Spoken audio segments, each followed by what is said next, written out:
Welcome, YouTube and Twitchers. Hello, everyone. Hello, everyone. That's my Clarice. Hello, everyone. Hello, everyone. Put the lotion in the basket. Put the lotion in the basket. That's demented. But everybody knows that scene. Damn right they do.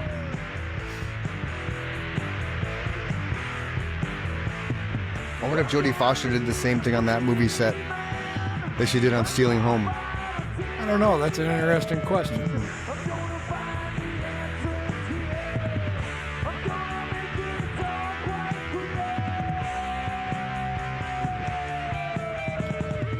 Yeah! What's up there, boys and girls? Welcome to the Chris and Mike Show. He's Mike, I'm Chris, and a portion of the show is brought to you by Riverside FM, the one and only choice for podcasting platforms. Remember, we are live on Twitch, YouTube, and chrisandmikeshow.com. So just type in the Chris and Mike, just type in chrisandmikeshow.com, and you can find us there live as well as the other two platforms. Today we have an encore with Matt Melvin. He's not a musician, but it's still an encore because he's coming back for the second time. So that's what we call second timers, the encore version of Matt Melvin. So Matt, remind everybody what you were here the first time, what we were talking about and all those things, and then we can jump into the conversation we're going to have today. Welcome back, Matt. Yes. Thank you very much for having me back. Yeah. What did you talk about the first time? Boy, I couldn't even tell you. We started at where you were in two different prisons as a young man. Yep. And I think what Chris had asked you at the end was to come back and tell us what led you up to this lifestyle, if our memory serves me correct. Okay. Yeah. So, Like but what you happened in your childhood that led you to that? But didn't you write a book? I wrote a book, Believe Behind Yeah. Bars.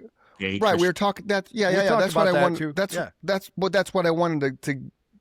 That's what I wanted to bring back to the forefront so people understand where we're going with the conversation. Because if we just go to the conversation of childhood, people are going to sit there and be like, what the fuck are you guys talking about? So touch on the book that you wrote and released, and that's going to help us kind of, segue to that, to the earlier parts in life, if you will. Well, my book, as you can see by my T-shirt, Believe Behind Bars, a gay Christian Trump supporter goes to prison. Right. Wrote it the second time I was in prison, 10 institutions, 4 states, 16 months, and then a month and a halfway out. So crazy. Damn, dude. They're so crazy. So many things. And remind everybody what got you there. What got you to that point? What kind of crimes, that kind of, The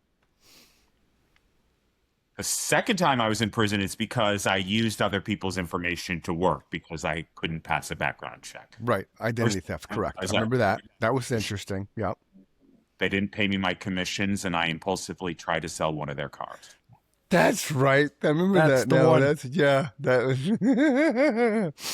That was awesome. That was a good story. I mean, not awesome because he went to jail, but it was still a good story. So we talked about the whole the struggles with being in prison as a gay man and a Trump supporter, all that kind of jazz. So like Matt or Mike, I'm gonna have a problem with today. Matt, Mike, Matt. So when we wrapped up the last show, we wanted you to come back on and kind of give us the background of what led you down the eventual path you were on. Was that correct? Yes. Okay. Being bullied throughout almost all my life, struggling through high school, getting kicked out of the first high school I was at, going through 3 colleges, having issues with various people, to say the least. When did you come out as a gay man, Matt? Oh, good question. I've always known I was gay. I didn't have a parade. And So you knew, like, what age? When did you know? I've always known, Mike.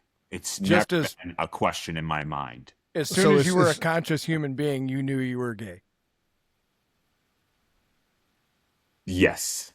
And by conscious, I'm not being flippant. I mean, at 6, 7, 8 years old, when you know you're a boy and you know you're different than every other boy, right? At that age, you knew that I was different than Johnny or whatever. Yes, absolutely. No question. Wow. So then when did you come out to your family and the public as a whole?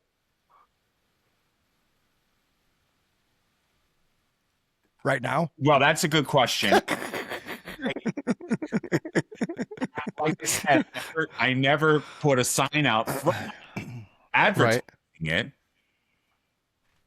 Although I will say that when my book came out, that would be what my judgment would be. So you never went to your parents and said, Mom, Dad, I'm a gay man. Oh, I did. Yes. Very young, probably about 7, 8. Wow. Okay. That's crazy, man. And what was the reaction? Because obviously when you were 7, 8, that was a long time ago and the world was a different place. They're not as accepting as it is now. Yeah, and that's totally what I'm getting at. Mm. They have accepted it to a degree, I would say. And what I mean by that is there will always be animosity that I can't give them grandchildren. Huh. So, yeah. Go ahead, so Mike. it definitely wasn't the unconditional love that should have been shown. Correct. Because I've said a million times on this podcast, that's one of my pet peeves is when parents disown their kids for any reason, not just for being gay, right? But for a reason that they have no control over, I guess is my point more than anything. You know, that would be like if you had a Down syndrome child and you're like, I just don't want anything to do with them. We're going to put him in an institution. You know, if I had a child, which I'd never have, but if they came to me and told me they were gay, I'd be like, good for you. I hope you're happy. Yeah. You know, I'm the same way. Yeah. This is going to sound bad, but authenticity, Mike, and be who they are, rather than be married and have kids and yet have an affair with a. And I actually know 2 people who have gotten married. They were obviously gay men and they had children. And then later on, you know, that like you just described the 2 people that I know, it didn't work out. And they not ruined the kids' lives, but they brought children into this world knowing who they were. You know, that I don't care what anybody does, or as long as you're happy and you're making someone else happy, that's all that should matter on this earth. It really should. Right? As long as you're an adult and you're not hurting anybody else, who gives a shit what you're doing? Right. Yeah, I agree with that. Okay, so you come out to your parents, you're 7, 8 years old. You know, what did that look like? What was that? You know, were they pissed? Were they like, you know, questioning, yelling? You know, paint the picture for us. They were yelling. They've all said that they're okay with it. Okay. Opinion is actions speak louder than words. True. If I were to find somebody, I would not bring them. I would not introduce them to my parents. Okay. I would not introduce them to my brothers. Wow. So no family support at all then? Like none? I don't feel that there would be. No. Okay. Not at the level that there should be. I just feel like my business is not to be shared with them. It's just between my partner and I. Right. Well, I get that, but you wouldn't if you were heterosexual, you'd obviously, you know, have no problem bringing your soon to be wife home. But your feelings are if being that you're a gay man, if you brought your soon to be husband home, they would just like not be acceptable at all, and it would just create just a mountain of chaos. I believe so. Yes. Okay. That's too so bad. Are they just slided towards gay, the whole homosexual thing, or is it just? I mean, are they just like the entire family is just like that goes against everything we believe in? I'm trying to understand, so that's why I'm asking the questions. Get comfortable doing it. My mother's Okay. Asked a lot of questions that are none of her business, and I don't want to have somebody interrogated. Gotcha.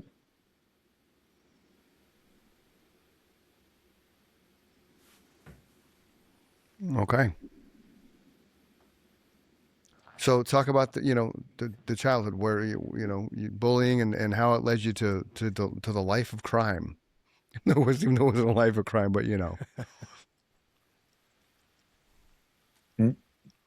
being angry, frustrated, feeling like the whole world was against me, not dealing with my emotions and going from one therapist to another, and really not wanting to change.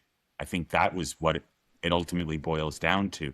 I think that if anybody wants help, they first have to admit that they have a problem. Amen. Correct.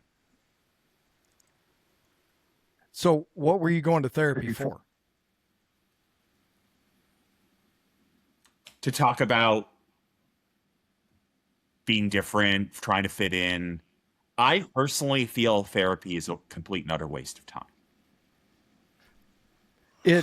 I've heard that. It depends.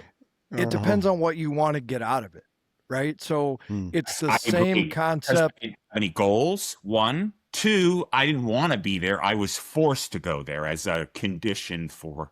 Well, that makes a huge difference. I wouldn't get anything out of therapy if someone forced me into it either. Who forced you into it? My parents constantly told me to go to one therapist after another. Okay. Now, they're when you trying were to going, fix you. Yes, trying to fix. Okay. Trying to make. So when you were in there, is that what the therapist's goal was? Was he trying to tell you how to be quote unquote normal? He and she, yes. See, that's not right. I don't understand the concept of that, because you're who you are, and this is not just speaking to Matt. This is speaking a therapist should to help everybody. him be who he is. What, that was my point. It's like you can't help who your life that you live turns you into the person you are. I fully believe that. No matter from the time you're born to where you're at right now, all the experiences in life, good, bad, and different, they all had some part in shaping you as the human you are. 1,000,000%. Right. So to me, going to a therapist, because I've gone there, you've gone there. Yeah. I can't imagine going to a therapist and them trying to fix me and change me to fit the mold of society. That seems like a complete oxymoron of what a therapist is supposed to do. The first question mine asked me was, what are we here for? Right? Because they're trying to establish a baseline. A good therapist wants to know why you're there. They don't automatically just start saying, now, if you were a drug addict, it would be a different scenario because they would be trying to save your life, right? But you're Matt, the gay adult male who, while at the time you were a teenager or whatever, but by the time you hit 13, 14, 15, you know what you are. Right. Well, he knew what he was when he was 7, 8 years old. Right. Now, how old were you when they started you going to therapy? Were you 7, 8 years old when you first came out to them? Yes, it was pretty immediate. Okay. That's fucking crazy, man. So yeah, they were definitely trying to fix him. Yeah. Which is so what wrong. kind of? Yeah. And how many siblings do you have? 2 brothers. Okay. And older, younger? I'm the oldest. You're the oldest. Okay. And their perception is that you're the black sheep of the family. My brothers are both narcissists. They okay. Wow. Around that. If you ask, the world revolves around me. It's just amazing. Okay. So I don't really put too much time and effort engaging in them. You have alcoholics, and they know that I love Jesus. And my middle brother likes to always say when he's drinking, "This is Jesus's wine or Jesus's water." It's so absolutely ridiculous that I don't even engage with somebody that makes some ridiculous comment. Right. Because when you engage with a fool, you're a fool too. That's a true statement. So I'm with Chris. I'm just trying to understand. Is this a religious thing with your family? Are they religious people? It is not. They are not practicing. Okay. I would say, if you ask them, they would both say that they believe in God. Yeah, well, they don't. If you're not practicing, they're not. Whatever. A lot of people say that they believe in God. but actions speak louder than words. It's not just. That's one thing we have in common, and you have no idea, Matt. You have to do the homework. You have to word every. Not only that, you have to walk the walk. Right, exactly. And very few Christians walk the walk, because as soon as you start making fun of or criticizing someone else, you've already broken the golden rule. Yours is not to judge. That is for the Lord, right? Mm-hmm. People judge people every day. Absolutely. So that's why I just chuckle on the inside all day long, because I am not religious, because I cannot walk that walk. It's impossible. You can't do that. And it's stupid anyway. Nobody can. Yeah, no, and some of the most judgmental people I've ever come across in my lifetime, amen, are Christians, churches, are Bible thumping. I think, and I don't say Bible thumping in a bad way, no, but just people that just they're preaching, they're sharing the testimonies and preaching the gospel, all that kind of stuff. But they are by far the most judgmental people that I've ever come across personally. Yeah, those are the first people that have been saying, when they're trying to ship everybody back across the border, get rid of those people who don't belong here, right? Right. Like, right. Well, I thought the earth belonged to the Lord, right? We decided there was nations. We drew the borders. Yeah. That's Okay, so you're bullied as a child, 7, 8 years old. Your parents force you into therapy, which obviously does nothing, obviously, because it just creates more of a wedge, I would assume, between your parents. Is that when all the bullying and stuff started at school? I mean, were you was all the students around you, was it painfully obvious? Like, did they all know that you were gay? I don't want to make that kind of conclusion. I would say a fair. Okay. And it was just basically the way you carried yourself, and Wait, I was autistic. I was different. Okay. And schooling is very clique. So if you don't fit this clique or that clique, you find who you are. Absolutely. And little kids are brutal, man. One another, unfortunately. Yeah. Oh yeah. My friend always tells me, says, when people are gossiping about you, that means you're doing a good thing, because people aren't gossiping about somebody that's just sitting in the back not doing anything. So as an individual and at the receiving end of a lot of gossip, I believe that I'm doing the world, Lord, a service, because that means I'm doing a job. As a Christian, our job is not to just sit in the back and wave. Our job is to stir up emotions, to get people thinking, to get people talking, to get people thinking, why do you do it this way? Yeah. And it's amazing. You go, as a salesperson, I used to go into accounts and, why are you using this vendor? Oh, we've been using it for 40 years. Why? Oh, because that's the way we've done it. Well, what's your break-even point? I don't know. How do you know you're making numbers? I don't know. Well, how are you still in business? You have to know your numbers. Everybody has to know their numbers. Otherwise, you're not running a business. You're running a charity. True. Yeah. This is true. And if you're not a numbers guy, hire a guy that's a numbers guy, and that person is to go with you wherever you go. Mm-hmm. And it's not a fake it till you make it. Not at all. To me, the most fascinating part of your story, Matt, is you don't find too many gay Christians. Right. I haven't. They are. Yes, I would agree with you about that. There's a fair amount that probably are, but are out with guilt, shame, fear, all of those, and aren't comfortable with who they are. And I'll agree with that statement. I think that's the most fascinating part of your story to myself and probably the listeners as well. What drew? I mean, have you always been a Christian? Did you find this after, as an adult? For most of my life, I was a lukewarm Christian. I would go to church on Sunday. Right. And then I would go and do whatever I wanted the other 6.5 days a week. Right. In order to be a real Christian, it is a 24/7, 365 day job. Yeah. And when you're alone, there's a camera in your room that's watching you. Used to terrify the shit out of me. Your computer. Kind of like Santa Claus. He sees when you're sleeping. That's creepy. Yeah. Somebody's always watching you. Mm-hmm. Yeah.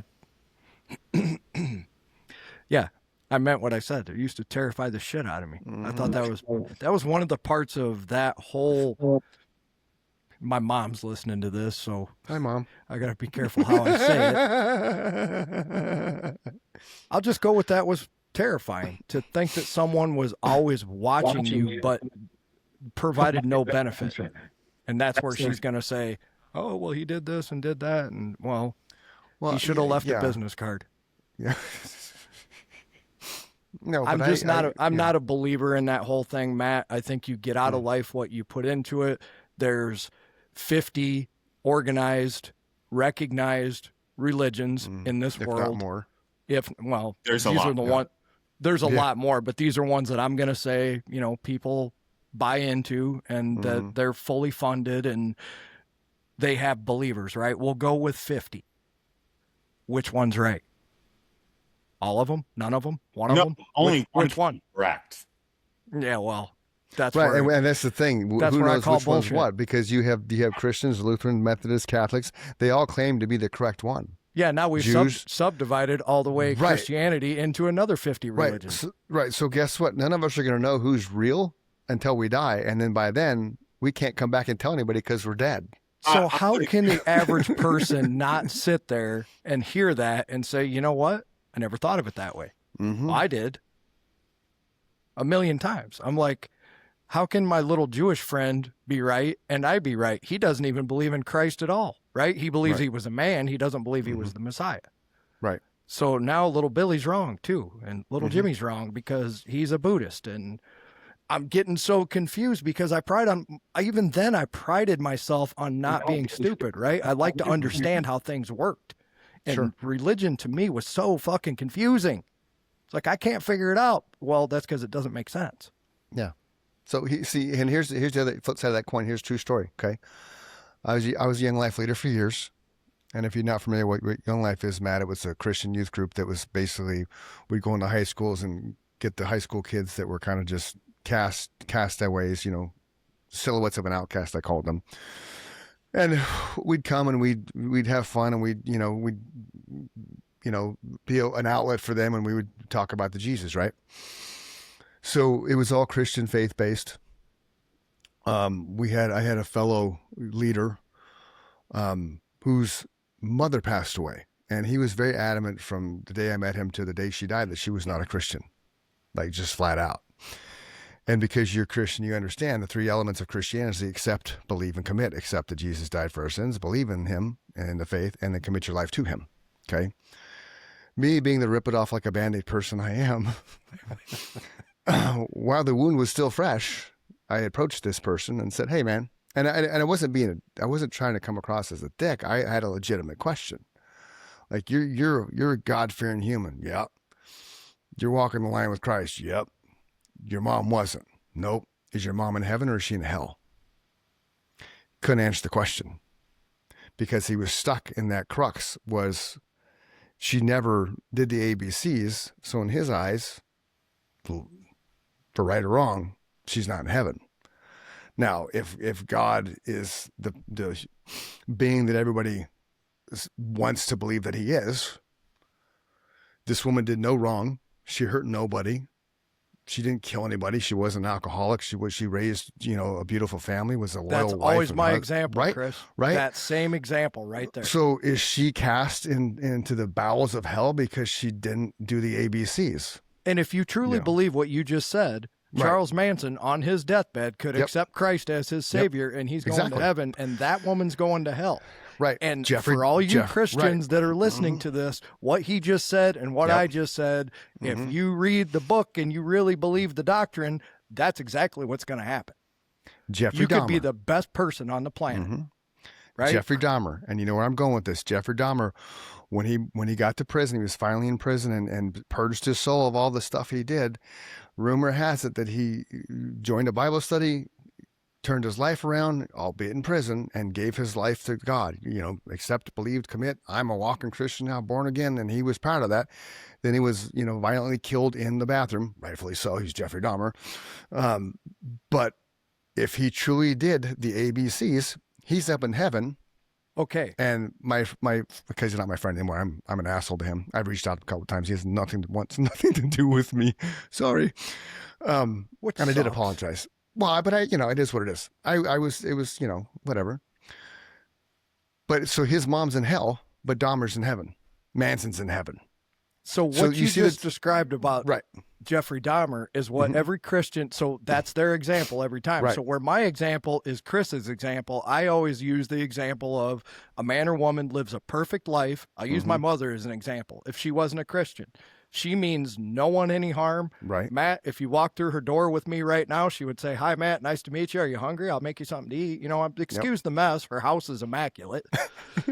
She's like, "Please, I haven't cleaned in a while." I'm like, "Where do you see any dirt?" Right. So if that woman was not a Christian, she's living that kind of life, and I'm out here being my hedonistic self, and at the 11th hour, I say, "Okay, I accept Christ."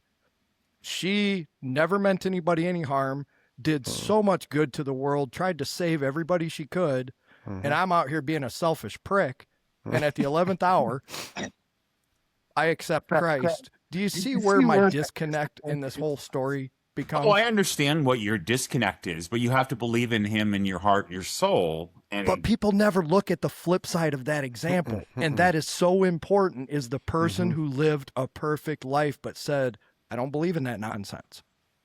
Right. They're going to hell. There's no way around it. According to the Bible, they're going to hell. And there's the disconnect with religion versus faith. Like I went through a point in time in my life where I don't believe in faith, so it was agnostic. It wasn't alien. It wasn't an atheist. It was agnostic. I didn't believe in organized Being religion. atheist is just as stupid as the other side, because now you believe in nothing. Right, but what you're believing in something, so you're believing in something by believing in nothing. I love when you say that. It's so true. But agnostic, you just don't believe in organized religion. It doesn't mean you don't believe in a higher power. It doesn't, like alcoholics, higher power. By higher I leave power, myself open to the possibility that there's an order to the universe. Right. But that's the struggle. I don't know how we got down this path, but that's the struggle with because I said it was unique that he was a gay Christian, which it is. Yeah, it is. Yeah, for sure. Because again, in the Bible, I don't know verses and stuff, but I've heard enough of it, and I've read the Bible many, many, many years ago. But there are passages strictly that damn gay men. But that was in the Old Testament. That's why I didn't bring that up. And Jesus I'm not. Yeah, I'm just saying. It's just Testament. And people are going to say that. They're going to say, "Matt, you know that God said that being gay is an abomination in the eyes of the Lord." He did say that. And then Jesus rectified it, saying, "You can't be perfect. So we're going to say that the only way to the Father is through me." Right? Mm-hmm. See, people, I understand it. I just think it's silly. Right. What say you, Matt? What I say is that be a good person. Walk in faith, and be quick to repent when you do something wrong.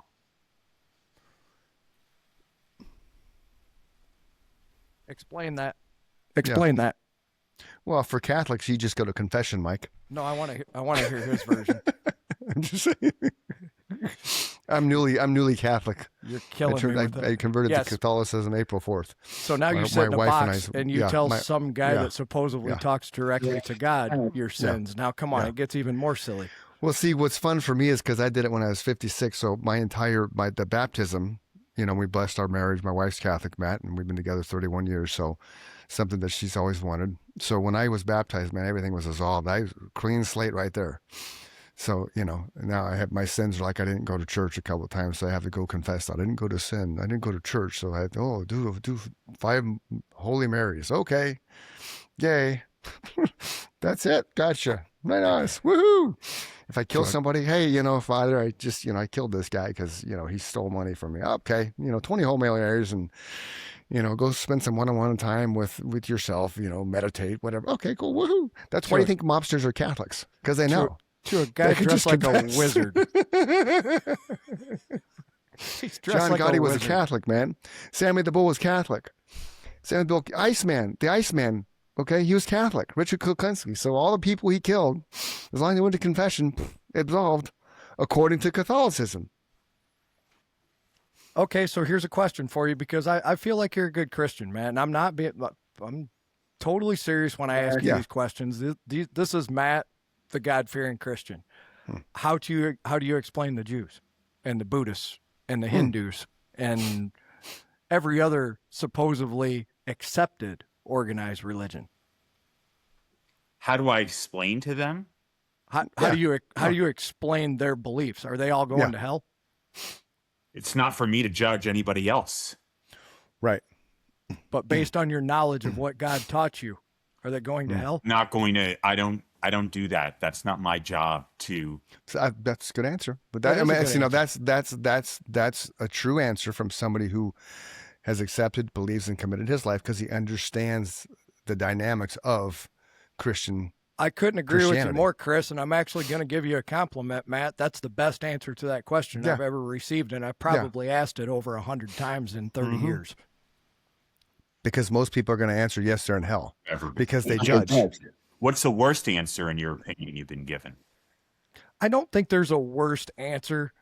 The second best answer I got was from who was the ex-minister we had on here, Chris, for 30 years?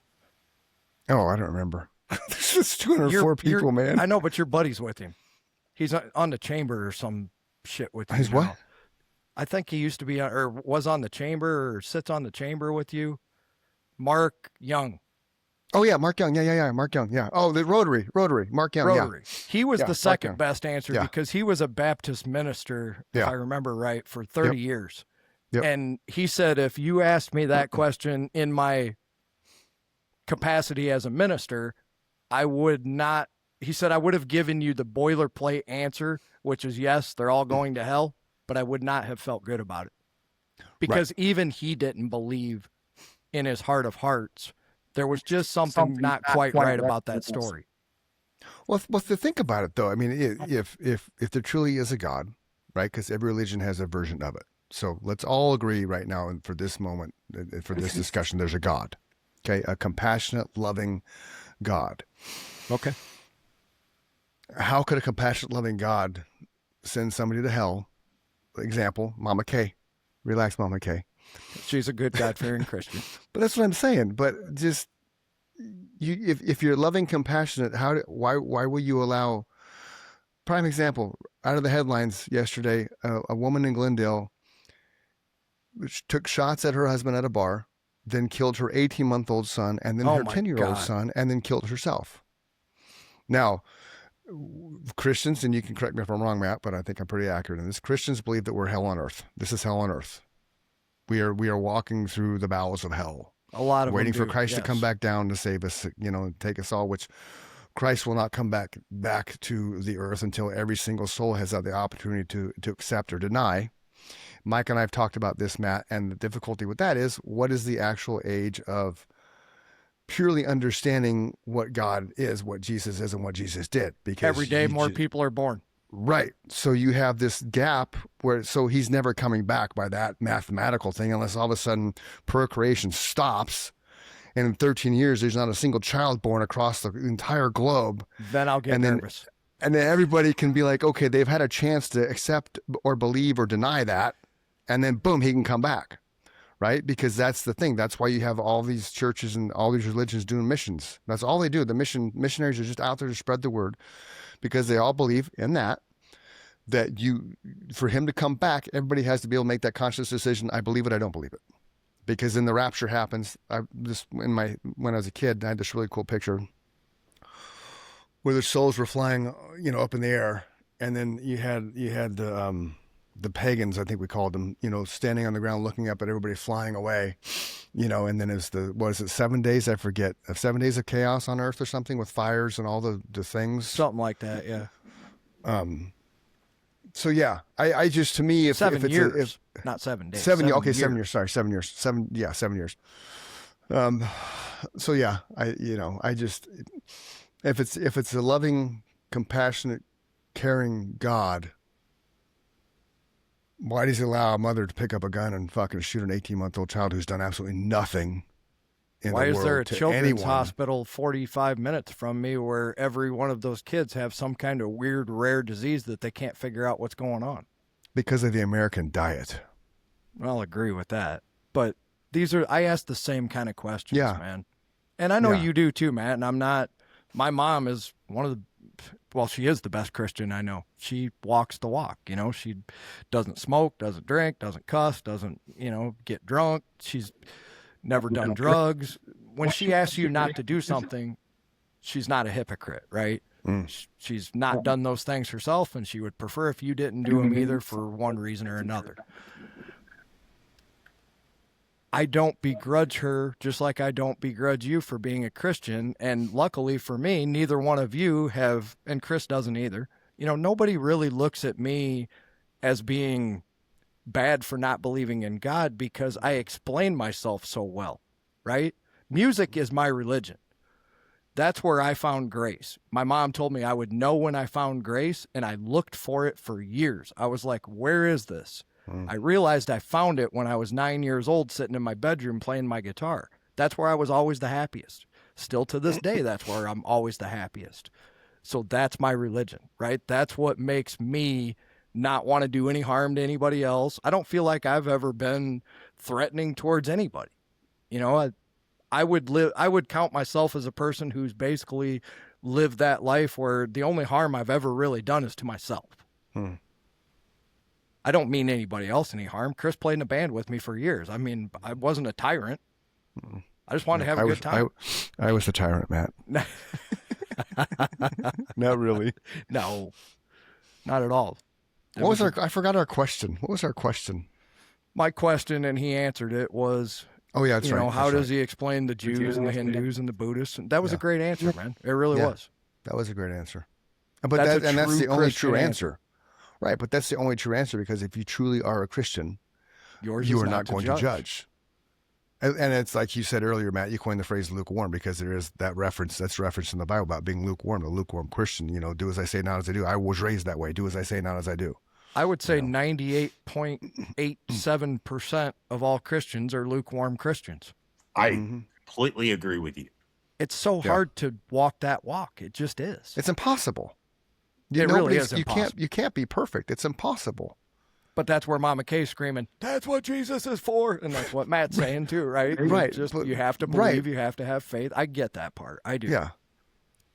But my other problem is people don't realize that there were so many tens of thousands of years of humanity before Christianity was ever even thought of. Right? What happened to those people? They're in what do they call it? Purgatory.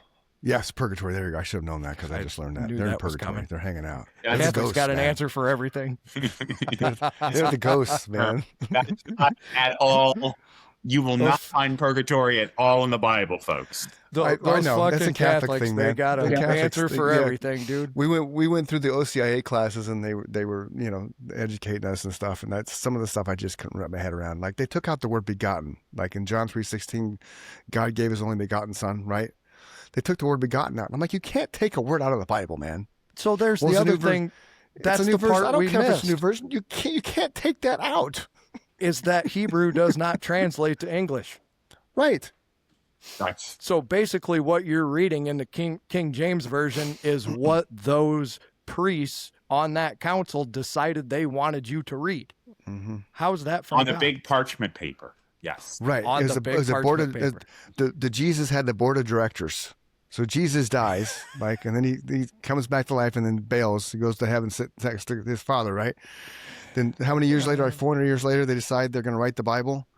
Right? It was over 1,000, if I remember. Okay, 1,000 years later. So they got this board of directors together. Like, we have to put this together. We have to have some kind of structure in the world to keep people in check. Because I really think that's why religion was invented, to keep people in check. You got to have commissioned the New Testament. Right. You got to have something to fear, right? If you don't have something, if like I grew up, and you probably grew up the same way when the Christianity thing, you grew up fearing God. Like you didn't want to, you had that fear because you didn't want to go to hell. So if you did something wrong, you knew. Yeah, you I were wasn't bad. joking earlier. I thought that son of a No, bitch I agree. was watching I me know. all the time. Yeah. So, but that's the thing. There was fear there, right? There's not fear anymore. No. If you think about it, in the world is so desensitized because of the World Wide Web. I remember when my son was younger, when ISIS was huge, and the internet wasn't what it is now. He Googled a video, and there's a clip of ISIS like violently, disturbingly killing 3 or 4 people, and I'm like, what the hell are you watching? There used to be straight up beheading videos on YouTube. Yeah. I think they've that's pretty what it much was. got rid of all those now. But I back think in that's the what day, it- they were all yeah. over YouTube. Yeah, I think that's what it was, and that was the thing. It's like once you see that stuff, you never come back from that. So regardless of what fear your religion is putting into you, when you watch somebody go up to another human being with a machete and just cut his head off and have absolutely zero emotion, and there's no recourse to that person as he stands there, because then he just walks away with his buddies and, gets back in the SUV, whatever Hummer they're driving, and start trucking down the road. Now, someone claim it's war. Well, okay. So let's rationalize that. You can kill if you're in war, but if I just walked across the street and killed my crazy cat lady, I'm going to jail for the rest of my life. So that's the weird concept, the weird perception of society, right? They make it legal if you're in the military, and if you're in war, you can legally kill. The American Sniper, what do you have, like 27 confirmed kills? Nobody looked at him as a murderer. Well, go one step further than that. They say that more people have been killed in the name of religion than all the wars combined. Absolutely. So now we can kill in the name of religion too, right? Right. And so there's the other thing, you probably know this too, Matt, but there's the other thing when it comes to faith, that if I am killed, right? If the Amazon guy comes in and just stabs me in my back because and I wasn't watching. Right. I automatically go to heaven because I was taken before my time. Oh, I forgot about that one. Dude, I forgot about that one. Right.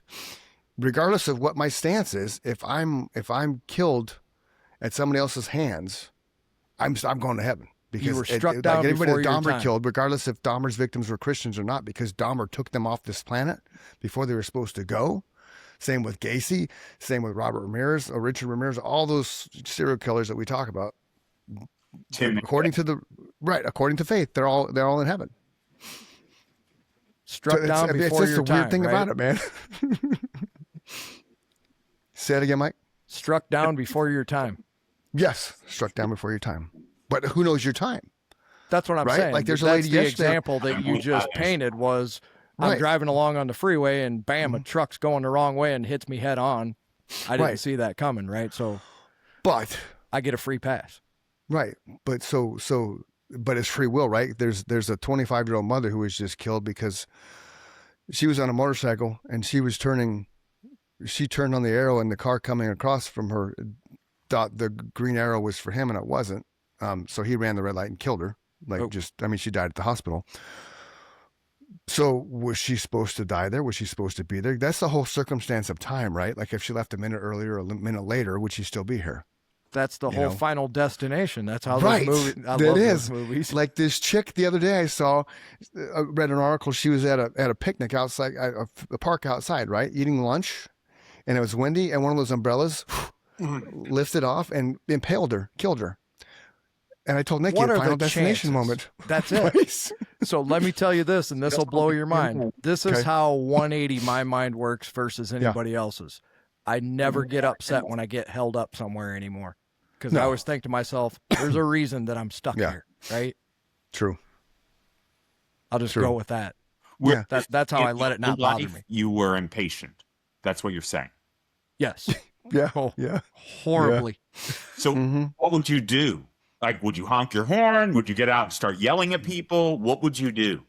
I'm too small to start shit with people, so I would just get violently angry unto myself. Yeah, he'd ruin his own day. I'd ruin my own day. Yeah, that's a great way of putting it, Chris. Bam. Yeah. You're welcome. Yeah. Yeah, you'd ruin your own day. I've historically I've been a very reactive person. So I've been trying this year not to be so reactive. So I've probably only been reactive like 3 or 4 times, maybe 5 at the most, which is, for someone who's always reactive is good. But so I'm in line with the patience thing because it does frustrate me, especially when I'm coming home on a Wednesday night after being at the office all day, and I just have no patience for drivers that are sitting at their lights on their phones while it's turning green and nobody's moving. It's like, we all want to get home, dude. Come on, be courteous, be aware of your surroundings. So I'm guilty of honking my horn still. I'm guilty of that stuff, but I've toned it down very much to where I don't, and I like it because I don't walk around with the stress. And there's just not the anger so much, but just you're on edge, when you let that kind of shit get to you. So you kind of learn how to maintain it and not be so high strung, if you will. And it's hard when you're on the inside. I'll give him a huge compliment right now. It's noticeable to me how hard he's worked on it this year. Yeah, 100%. And he just described it very well. If he was having a good week, a good day, a good month, he was the Chris I've always known. But if he would have any kind of stress in his life, whether I knew about it or not, I could always tell because he became a different person. And I had the same problem for a long time. I would make my problems everybody else's, right? And that's a human quality that everybody needs to work on for sure, is when you're having a bad day, that's nobody else's problem. And when your life is stressed out, that's also nobody else's problem. Right. And especially your friends, right? I rely on this guy. I love this guy. If I'm having a problem, instead of shutting him out, I'm supposed to say, hey, dude, here's what's going on. And that's what I do. Right. But a lot of people, they just, if they're like Chris and I, where they were very reactive and we pride ourselves on being intelligent, I know you do as well. And when people are not using their brain and not using common sense, that drives you fucking nuts. And I still have a problem with that. It's like, you got a brain in your head. Use it. These are simple things. Driving. The light's green. They only offer one shade. Yeah, right. It's red, yellow, green. It's not rocket science. I bring that example up because I had a guy in front of me when I was going to get dinner tonight, and he waited a good 40 seconds before he went on the green light. And I was so happy that I'm myself now because I just, I'm listening to my podcast and whatever. It's green, dude. He was like 90 years old when I passed him, So you offered grace because he was 90 years old. I didn't know that at the time. He didn't know it at the time. He didn't know it until he passed him. You would have offered grace either way if he was 90 or if he. I did. He could have been a 26-year-old kid sitting in there for all I knew. I just happened to pass him, and I looked over, and the poor guy was hunched over the steering wheel doing the best he could. Yeah, right there. So I just smiled. I'm like, that's why you don't, like Chris said, you don't be a reactive human being. Right. And I think that's very important. We're going to roll this all the way back to Matt being a gay man, right? Why would it still fascinates me, and I'm glad that we hit that, because in 2026, for your family to be that way, for anybody to be that way towards you, to treat you any way other than Matt the human being, is so wrong. It's naive. It's just, it's blatantly naive. It's just, I've enjoyed both these conversations with him. I don't care if he likes to dress up like a gorilla when we get off here, right? Well, I got a gorilla suit, man. Of course you do. Why would I use an example of something that he owns? Halloween's right around the corner, brother. You know what I'm saying, though? There's some people that go to these furry conventions and they like to make love as dogs and cats and whatever. But nothing touches. Nothing touches because they're in these costumes, man. I don't understand that. Like, there's no penetration. You're just rubbing up against each other in furry costumes. But my point is, but to each his own. And I know you're being funny, and you and I would be funny together about that, but the average person would be having a serious conversation with you going, oh man, why do they got to do that? That's so sick. I just don't understand some people. It's like, you don't need to understand them because you're not going to go do it, right? But that's what they enjoy. And I guess maybe that's why I was put on this planet, is to explain to other people that that's really none of your fucking business. It's not. It goes back to what you said before. As long as you're not hurting yourself and hurting others, who you are is who you are. Yeah. Otherwise, if I'm an opinionated asshole and I say, you know what? Matt's gay and I don't want to talk to him, right? Because I know what's right and he's wrong. I would have never had 2 wonderful conversations about an interesting guy who wrote a cool book with a great title, brought himself out of the depths of what could have been hell for anybody else. Right. We would have never had this conversation if we had been 2 opinionated assholes. This is true. Absolutely. And That's important for people to hear, though. Agreed. I think they're way more judgmental than they give themselves credit for, is what I'm getting at. Everybody. Well, kind of what Matt was alluding to there, because I kind of felt where he's going with that, with the conversation about the stoplight, right? So reactionary can also be considered judgment, right? Because you're sitting behind, you don't see the guy, and when you go behind him, his first question was you gave him grace because he's a 9-year-old man. Sure. Now, if you would have said yes to that, then I think Matt's follow-up question would be, okay, what if he was a 16-year-old kid? Bingo. So that in itself can be considered a judgment from the eye of not the eye of the beholder, but from this guy looking back at you and you giving him that snarky little look, you just judged him for being an old man who's driving like this. Whereas if it's a punk ass 16-year-old kid who's then you're still judging the kid. So regardless of what we do as humans, judging is part of our nature, whether we like it or not. Agreed. It's just a matter of how we're judging, I think, right? And actually actively thinking about that. It's the same thing as when people ask me, how do you save money? Well, simply, I ask myself before I spend any money, do I want this or do I need it? Do I need it? Yeah. Because I was in a horrible financial situation at one time and I had to dig myself out of it. So how am I going to do this? Okay, we're going back to the basics. Do I want it or do I need it? Have to have food, have to have clothes, have to have a way to get to work, gas, Right. All those things are have to haves. Right. Don't need this podcast studio set up, didn't need a new car, Right. blah, blah, blah. So if you live your life that way long enough, eventually you're going to get to where you want to be. I'm living proof. Right. Agreed. That's So the same. Well, that's Go the ahead. same concept as judgment, right? If you Right. work at it every day, you're going to continue to get better at deciding what matters and what doesn't matter. Right. And very few things matter to you as a human being. True. When it comes to other people and what they do, is my point. Mm-hmm. That's their business. Yeah. Agreed.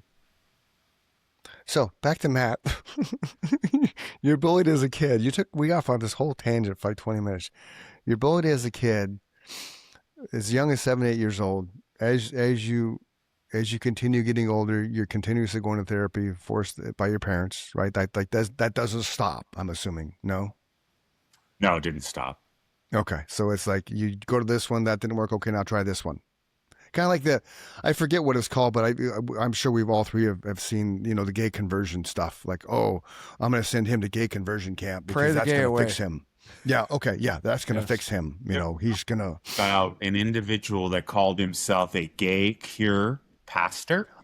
Oh my I heard God. about that. Yes. Yes. Well, now it's Right. It's kind of like the dude that did the Dateline NBC's, the Chris guy. What was his name, Mike? Remember he would do the To Catch a Chris Predator? Hansen. Right, and then he caught him, and then he got busted going after an underage. I forget if it was male or female, but then he got busted in a similar sting where he was the predator. Yep. It's like, dude, but that goes back to your thing, man. You're lukewarm. You're not walking the walk. You're putting this out there, like, hey, it's kind of like the guy who invented the little potty seats for the little kids, the little baby potty seats. He turned up being a raging pedophile. Of course he did. It's crazy, man. It's absolutely crazy. But you're right, Matt. That minister guy, I saw that too. I was like, yeah, there you go. It's always those, right? It's always the ones that you think are, I didn't know, I never heard of the guy before that came out, but it's just one of those things like, yeah, okay, well, there you go. the reality. Those that I think, You never yeah, go ahead. know what a human being is capable of. Agreed. When I see Agreed. a crocodile, and I've never seen Mhm. a crocodile, but that Right. crocodile will study you for 3 days. And if Mhm. you have the same habit all 3 days, you will no longer be alive. Yeah. Correct. That's how smart that crocodile is. Right. It's not a Yeah. animal. It's very, very smart. We are predators. We are. Every one of us. It's just if Yeah. we choose to be prey or be the predator. That's it. And Or just choose to just be nice. Shut What? up. Try Right. to live with a gun. You won't. Yeah. No. No. It's crazy. Okay, so we're bullied. Now, once you got to high school, did the bullying let up, or was it just more intensified because you were in high school with older kids around you? I would say it was better because I was at a Catholic Okay. school rather than a public school. Okay.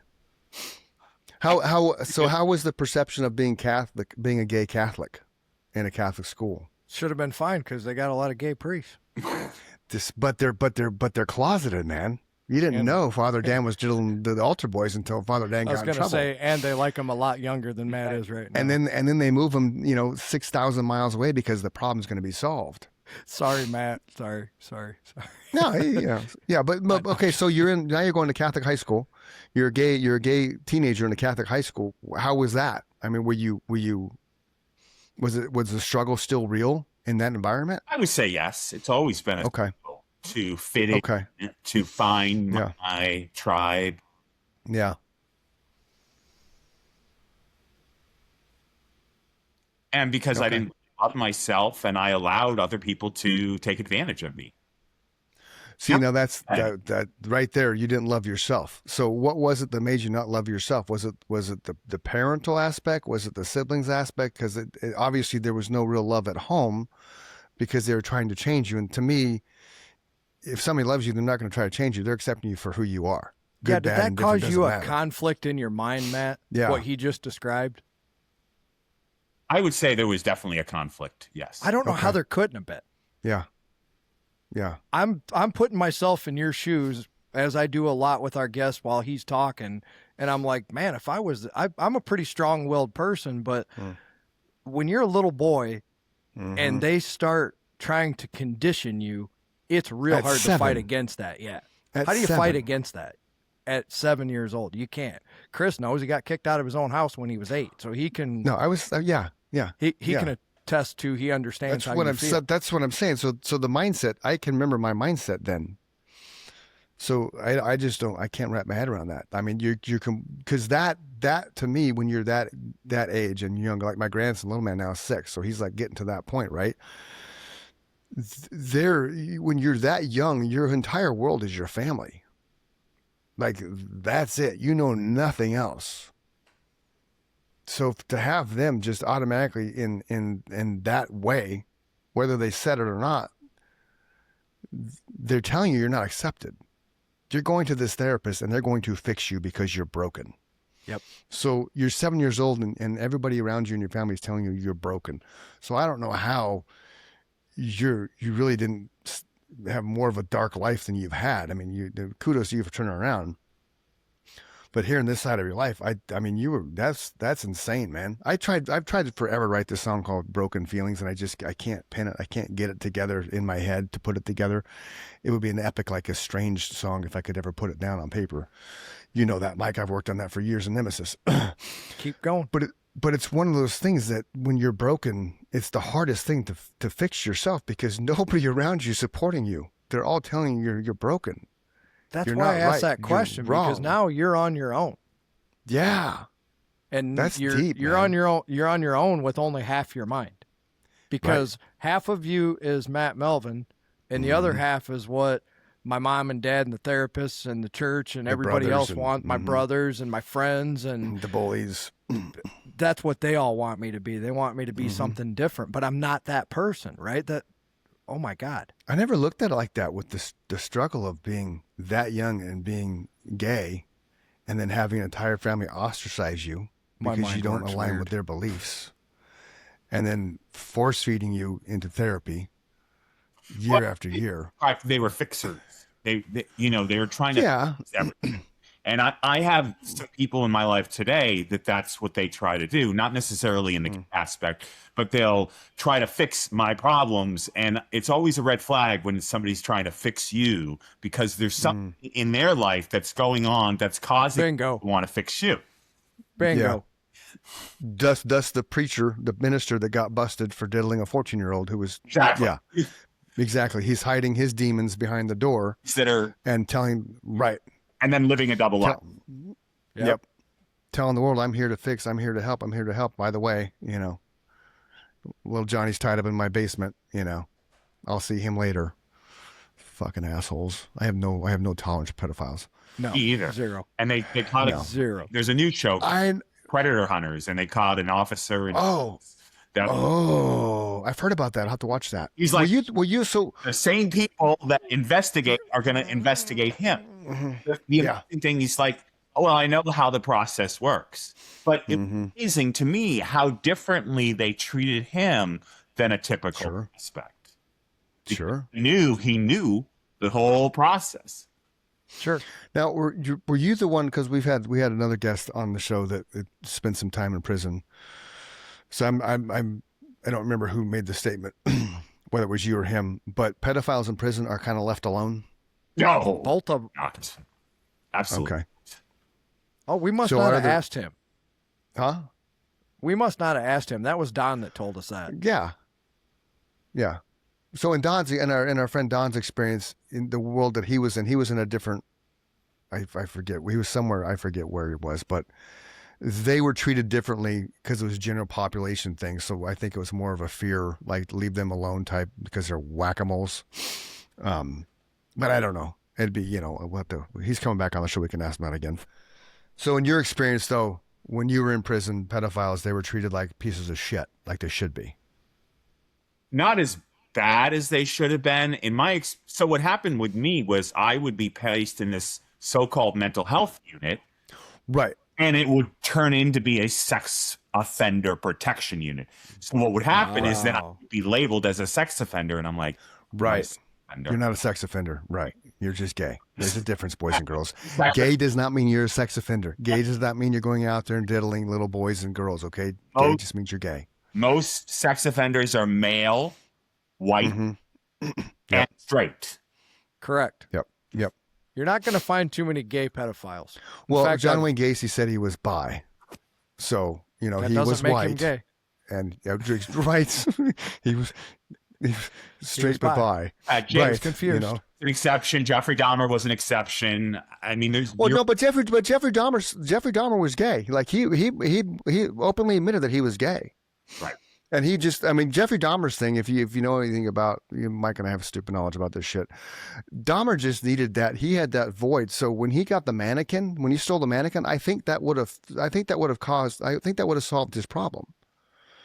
But the grandmother saw it and she freaked out, and that was the thing. That was the flip. That was the switch. Like if you ever watch Criminal Minds, they used to say, "Oh, the trigger." Not just the trigger, but whatever it was that flipped him. Yeah. That to me, in watching everything I've had about Dahmer and read, that to me was his thing. That's what turned him, because he had this mannequin, an inanimate object, but he could love it unconditionally, and it loved him unconditionally, even though it was a mannequin. As weird as that fucking sounds. He could cuddle with the mannequin, right? But he had somebody to hold, right? He had somebody to just hug and shit. He just needed a hug. But I think that had grandmother not done that, I don't know this is true or not, but I don't think that Dahmer would have been Dahmer had the mannequin been there, because that filled that void. He was sadistic. I know, but I don't know. But we don't know. But he wasn't sadistic yet. He killed a couple animals. Cats and rabbits. Charged. But that doesn't necessarily mean, huh? Those are telltale signs that something. Oh, I know. On this one, with telltale signs. On this one, Matt, I tend to agree with Chris, because in most sociopaths' lives, there is that one, and he's right. There's a term for it that they use. I forget the term. But it's, for lack of a better term, it's a trigger moment. Like there's a trauma in their life that happens, whether it's they got diddled by their grandmother while she was babysitting them, so they gained a fetish for whatever she did to them. Because what happens between 0 and 6 is imprinted into your mind more than anything at any time in your life. Yeah. As a matter of fact, the reason you think your life goes faster as you get older is because you don't have as many new experiences. When I tell people that, they're like, wow, that's scientifically proven. There's people way smarter than me figured this out. I just regurgitate shit that I read or hear. But when I heard that, I was like, no shit. Yeah. When you're 50 years old, you're doing the same thing every day. You're getting up, you're making coffee, you're going to work, you're coming home, you're eating, you're watching TV, you're going to bed, you're getting up, you're making coffee, you're going to work. You don't have as many new experiences. When you're a kid, life is wonderful. Everything's new. You just described it. Your whole family is your whole world, and what they do is what you do. And then you get friends and you do new things, and then you do the same things with, every day is a new experience until a certain point. Right. And then, and then you're broken because your parents say you're broken. And so you get through high school, you graduate, you go to college? Yes, 3 different colleges. Okay. Did you ever graduate with a degree or anything? Finally graduated, yes. Okay. What did you get a degree in? Hotel, restaurant, tourism management. Right on. Very nice. That's cool. Go see the world, man. That's fun. So after high school, you go to college, you get that done. When do you start going down the dark path? Right about then. Right then. And okay. And what was there a reason why? Was there a trigger? I always believe, this is my personal belief, looking at it the 2 years later, that when I stole the car, I was standing up to a bully. I was saying, and I did it in the wrong way, I'm not going to be bullied by anybody anymore. Okay. I was tired of being taken advantage of. Mm-hmm. I was just sick and tired of being sick and tired of feeling. Yeah. As Ozzy quoted that, sick and tired of being sick and tired. Used to go to bed so high and wired. Yeah. But it's true though. I've had that point in my life. Right? I woke up when I stopped drinking. You woke up, it's like something's got to change. I don't know if I was necessarily looking at the moment saying I'm sick and tired of who I am, but it's just I knew something had to change because of what happened the day before. So same concept. If somebody's bullied from basically the age of 7 until how old were you when you stole the car? 23. Yeah. So there you go. Is that 17 years? Is that right? 16. 16 years? Yeah. I don't blame you for that. No, that's a relatively short number of years in a very formative time in your life.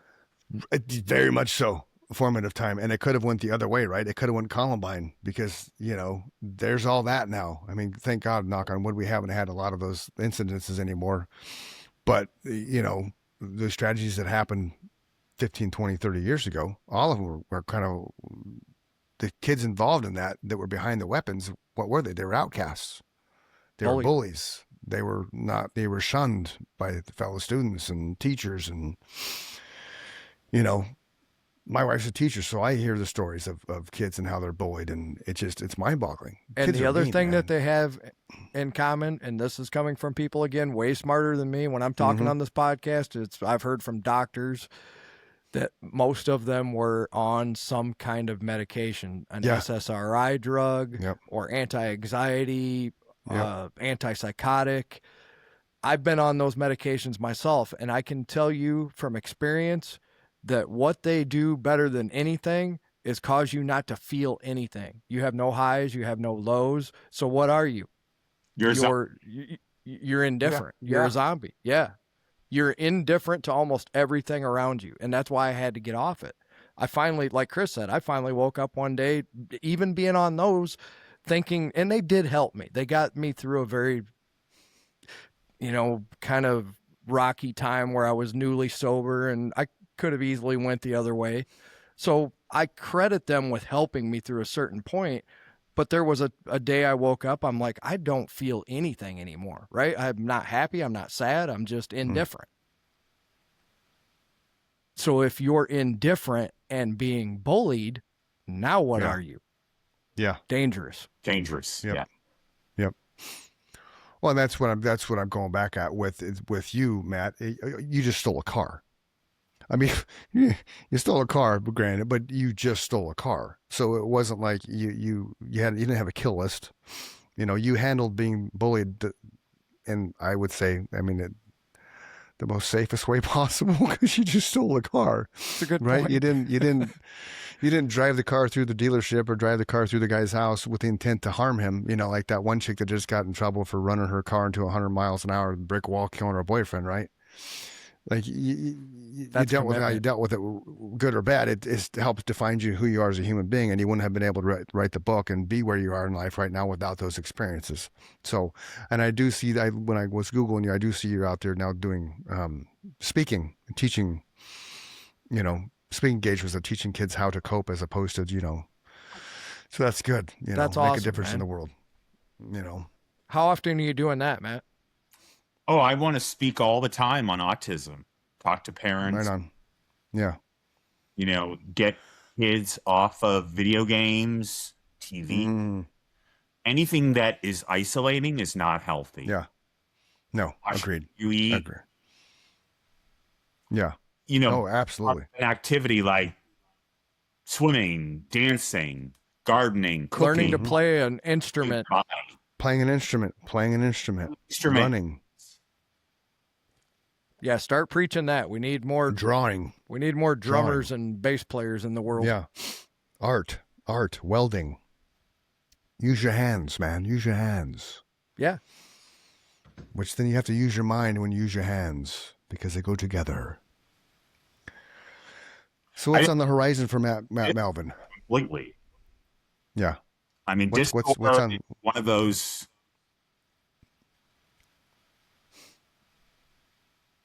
communication networks that you can't really track, although you can. You always leave a footprint wherever you go, folks. Sure. No Sure. Absolutely. being anonymous. Mm-mm. Not anymore. There's no anonymity. Say that word fast. Anonymity. Anonymity. Anonymity. Anonymity. There's none of that. There's none of that. You got cameras everywhere. Everywhere. So, Yeah. Minimum Everywhere. of 10 times a day. Yeah. Everywhere. It's insanity. I was Big brother. watching a show, and it was a cold case file in Montana, and I was shocked, Okay. guys, by how many cameras were in Montana. I was Really? Right? really perplexed. They got trail cameras everywhere in Montana. Yeah. Well, I saw this thing today on Instagram. Up to 2021, there was 1,000 satellites orbiting, right? And then Elon Musk, Starlink happened. There's almost 14,000 satellites just in the last 5 years. We've orbiting. talked about this. We're nearing Yeah. the point where we can't leave the Earth. There's Right. so We're going to have much to blow them shit all up. orbiting the Earth. We're going to have then to press the button and just let them all fall down and start But then the over problem again. with that is, then they rain down on the Earth, or worse Right. yet, if we blow them into a million pieces, those million pieces start orbiting the Earth. Well, but if they rain down on Earth, it's called selective annihilation. And if you're standing there watching a satellite come down, oh, mommy, what's that? And it crashes you onto you. Well, that's just, you were dumb enough to stand there and point at What the if you're satellite falling on hunkered in head? your home and it comes through your roof? And Then you should have had a better roof. You should have had your roof inspected prior to this, because they're going to tell us they're going to shoot down the satellites. It's going to be a worldwide thing. Trump's going to do it. He's going to be like, I'm going to shoot down the satellites. It's better for the world. It's gonna be better. huge. Trust me. it's going to be Trust me. It's going to be huge. huge. Trust me. Trust me. What's on the horizon for Matt Melvin? What do you got going on in the future? Well, this weekend I'm going to Philadelphia. We're going to try to beat the Guinness World Records for the most authors signing at one time. Sweet. How Awesome. many authors? I don't know. That's Okay. sort of, how do I put it? Not information that I would know. Okay. Gotcha. Oh, I yeah. Okay. That makes sense. You got to wait till yeah. So how long has your book been out now? A little over 3 years. Okay. And are sales going well? Sales are very slow. Okay. Well, maybe the book signing is going to help you. Yes. Yeah. And maybe being back on an encore edition of the Chris and Mike show will help you. We'll put the link up, everything. Let's pull you up right now while we wrap everything up here. Let's get it's on Do you have Amazon. a website yet, Matt? Yeah. It is Yeah. Do you have a website yet? bullybehindbars.com. Okay, Oh, okay. I'll tag that in this episode as well.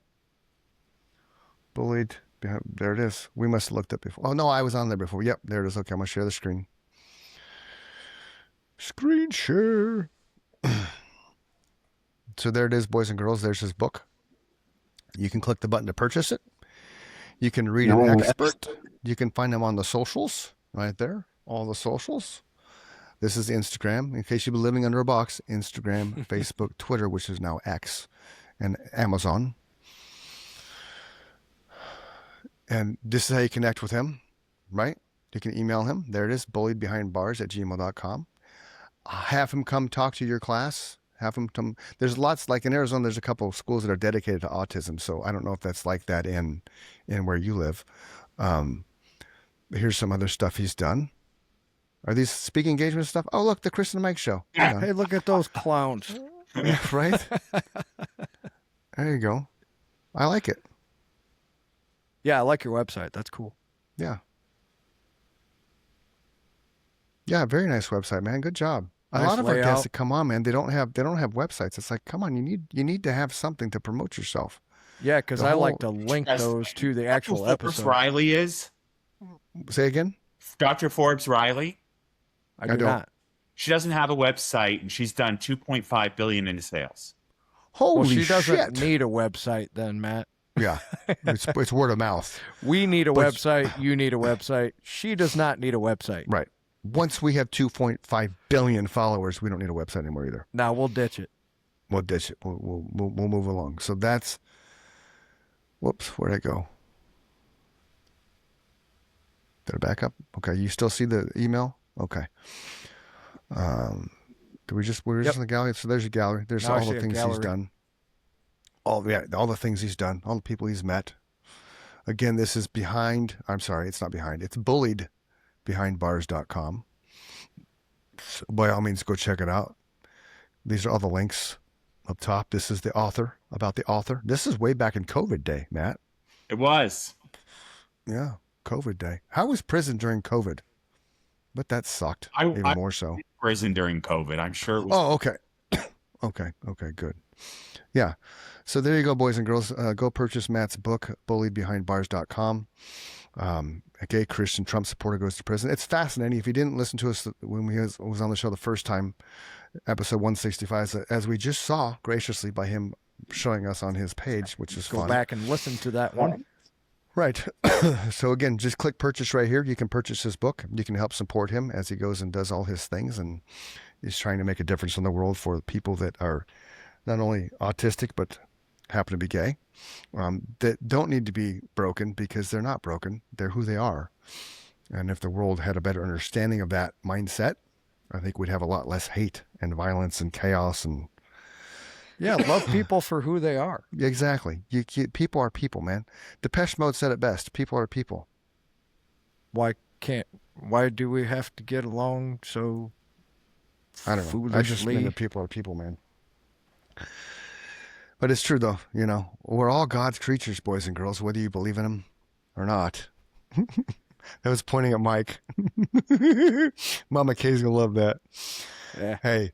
So again, Bully Behind Bars, go get his book, Matt Melvin. Go follow him on all the socials. I'm sure he's going to have some other cool things he can share with you as he proceeds down his path of enlightening other human beings. This was a cool conversation, man. It did shed some more light on you as a human and what you've overcome. I'm so proud of you for being able to not do what you could have done on a grander scale, for being bullied as long as you were bullied, and being, broken for as long as you were broken. Agreed. I'm glad we went down that road too, Matt, because it opened my eyes. I agree with Chris, but your life could have went so much further south, and kudos to you for turning it around, and more kudos for going out and trying to help other kids not have to go through that. That's awesome. Yeah, that, and just being who you are, because being a gay Trump supporter is rare, and the fact that you own that's pretty outstanding, man. Absolutely. That's, because I you're love out people there. who are individuals. Right, absolutely. Because the world's a weird place right now, man. So definitely kudos to you. And if you came out to Mike and I, we wouldn't hate on you. We'd be like, okay, cool. Yeah, we'd be like, that's Matt, our friend. Yeah, he's gay. Because that's cool. But we're learning we're kind of rare in that aspect. I don't know why. I don't know why people can't be more like that. Just be open. It's just life, man. It's like Lemmy from Motorhead said 100 years ago. I do not understand racism.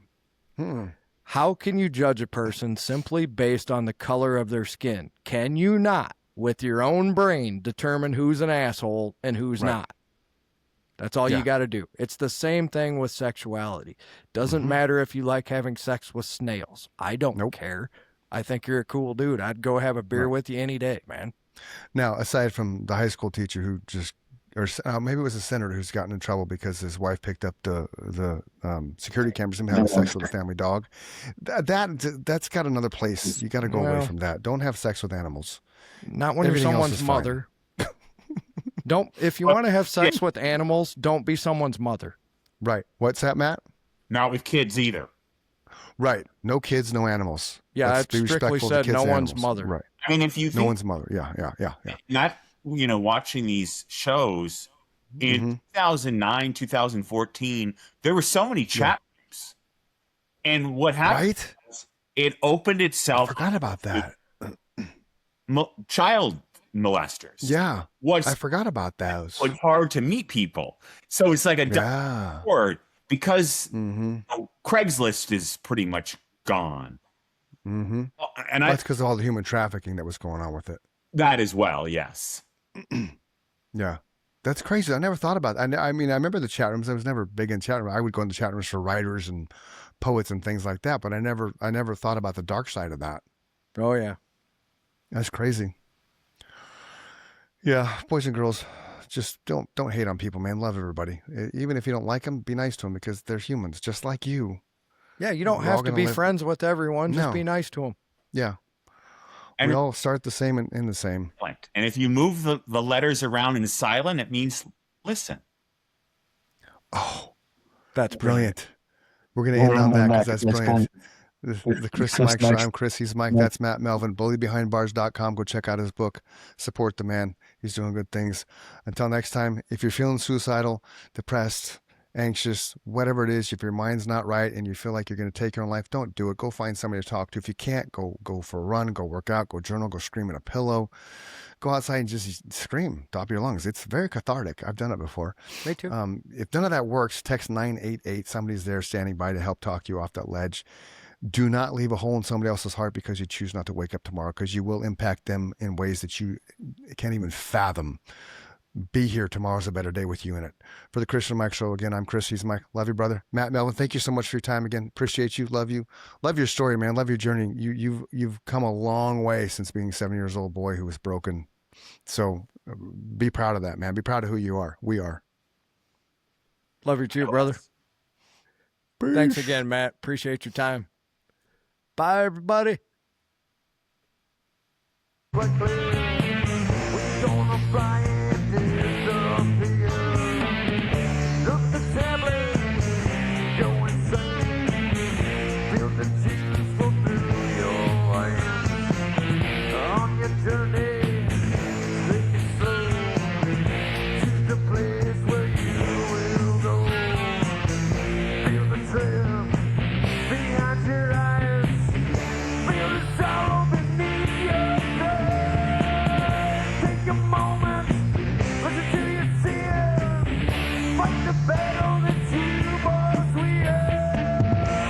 The battle, but you must win.